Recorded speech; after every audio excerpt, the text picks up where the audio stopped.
Vamos a la actualización de las noticias de la economía con Juan Pablo Lucumí. Juan Pablo, saludo nuevamente para usted. Acá otra vez, Ángela. Muy bien, vamos a comenzar con el Banco Central Europeo, que ya tomó una decisión sobre las tasas de interés. Y que parecería que para este punto mantener las tasas sin cambios no sería noticia, pero es la primera vez en 10 meses que detiene pues estos alzas que ha tenido mes a mes. Y vamos a revisar unos datos porque la inflación anual de septiembre de la zona euro fue del 4,3% y la tasa de referencia entonces queda en ese 4%, que también es un nivel histórico, y todo esto con el objetivo que tiene este banco y muchos otros como la Reserva Federal de Estados Unidos y otros de América Latina, y es poder llegar a la inflación del 2%. Pero lo importante siempre en estas reuniones es qué es lo que dice el presidente o la presidenta en este momento del banco y cuál es el camino que viene para los próximos meses, y por eso vamos a escucharla.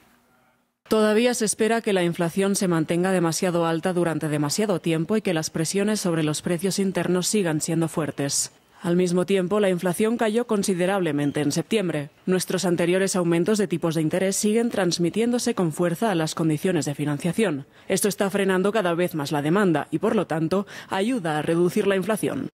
Y comencemos con una de las grandes noticias, porque después de 6 semanas de huelga, Ford y el sindicato automotriz llegaron a un acuerdo. Así es, siempre hablábamos de ampliación precisamente de las huelgas, pero no de acuerdos. Pero esta vez tanto la empresa como el presidente del United Auto Workers confirmaron que llegaron a un principio de acuerdo para la firma de un contrato de 4 años y medio que proporcionaría un aumento salarial récord del 25% durante esa vigencia. El pacto todavía necesita la aprobación de los líderes y miembros del sindicato. Ayer, cuando se conoció el acuerdo, el presidente y vicepresidente del sindicato publicaron un anuncio en las redes sociales, como es habitual cuando se hacen estos anuncios importantes. Escuchemos. Llegamos a un acuerdo tentativo con Ford. Durante meses dijimos que ganancias récord significan contratos récord y la huelga ha dado resultado. Lo que comenzó en 3 plantas la medianoche del 15 de septiembre se ha convertido en un movimiento nacional. Sabíamos que nos estábamos acercando, pero también sabíamos que las empresas necesitaban un gran impulso si queríamos asegurarnos de obtener cada centavo posible en este acuerdo.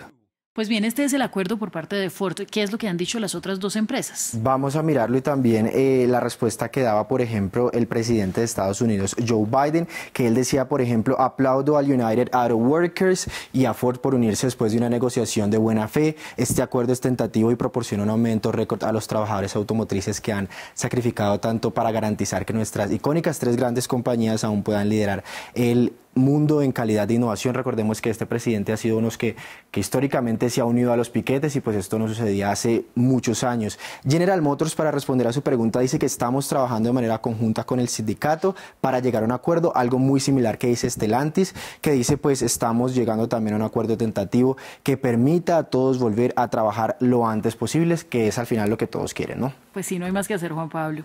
Vamos a pasar a las noticias ahora de América Latina. En Colombia, a partir del próximo mes, algunos productos van a subir de precio. ¿Cuáles son?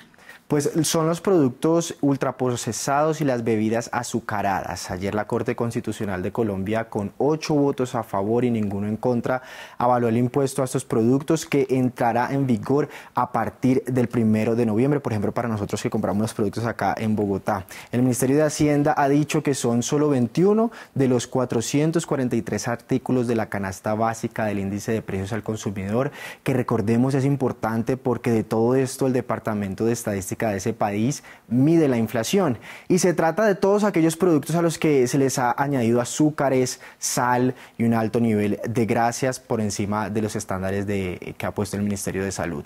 Ahora, ¿cuáles son los productos que no subirán de precio? Lo explica detalladamente el ministro de Hacienda de este país. Este impuesto tiene el carácter de disuasión del consumo, no de generar recaudo. La razón es muy sencilla, es un impuesto de salud pública. La canasta básica en Colombia es de 443 productos.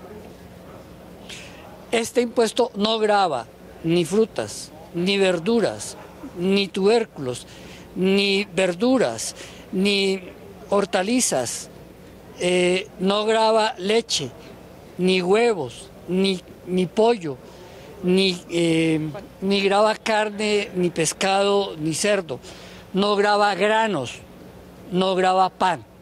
Bueno, nos queda claro que es para los ultraprocesados. El impuesto a estos productos empieza a aplicar desde el 1 de noviembre. Pero el aumento de precios será progresivo y esto también es importante. Así es importante tener en cuenta de qué manera subirá, porque será precisamente de forma escalonada. Lo vamos a ver aquí este año a partir del 1 de noviembre, el 10% en estos productos que ya los mencionábamos, el 15% a partir del año que viene, que ya estamos muy cerca del 2024, y el 20% en el 2025, que recordemos esto se acordó en la reforma tributaria y pues todo esto pues básicamente ya empieza a hacer pues efecto. Ahora, estos, lo decía él, son altos en azúcares, en grasas, pero también bajos, aquellos que son bajos en proteína, fibra alimentaria, minerales y vitaminas, que todo esto también es pues un acuerdo que ha hecho de la mano el Ministerio de Salud y el Ministerio de Hacienda, y que al final pues todos van a tener en cuenta pues cuánto suben los precios de estos alimentos. Pues bien, una información evidentemente de servicio, gracias a usted, Juan Pablo. Y vamos a pasar a otro tema que continúa su desarrollo de manera delicada en Panamá, y son las protestas por el acuerdo con una minera de cobre canadiense, y nada más y nada menos que sobre la minera más grande a cielo abierto en Centroamérica. Evidentemente, y la protesta en realidad ha escalado, y en la noche del miércoles, por ejemplo, maestros, médicos, estudiantes, obreros y trabajadores de distintos gremios estuvieron en las avenidas y calles principales de la capital panameña, pidiendo que este contrato del que se cerró el viernes pasado sea derogado. Ahora, la protesta empezó pacífica, pero terminó con agentes antimotines lanzando gases lacrimógenos para dispersar la marcha. No reportaron heridos ni detenidos inicialmente en la manifestación, que convocó a unas 5.000 personas en un país de unos 4,2 millones de personas, que pues es evidentemente, por ejemplo, la mitad de la población de Bogotá. Bueno, ¿qué se sabe de este acuerdo con la minera? Hablemos de las cifras específicamente. Pues bien, lo vamos a ver en un gráfico por el que el gobierno defiende el contrato, argumentando que contempla aportes mínimos anuales de la minera al Estado por 375 millones de dólares, es decir, 10 veces el monto del acuerdo anterior. El contrato también permite a la minera operar en Panamá por 20 años y esto se puede prorrogar a otros 20. Y Presidencia ha asegurado que esta empresa canadiense genera 8.000 empleos directos y 40.000 indirectos, con un aporte del 4% del PIB a la economía panameña. Ahora, Ángela, estos son los argumentos oficiales del gobierno, pero ¿qué dicen los manifestantes que están en contra de este acuerdo? Escuchemos.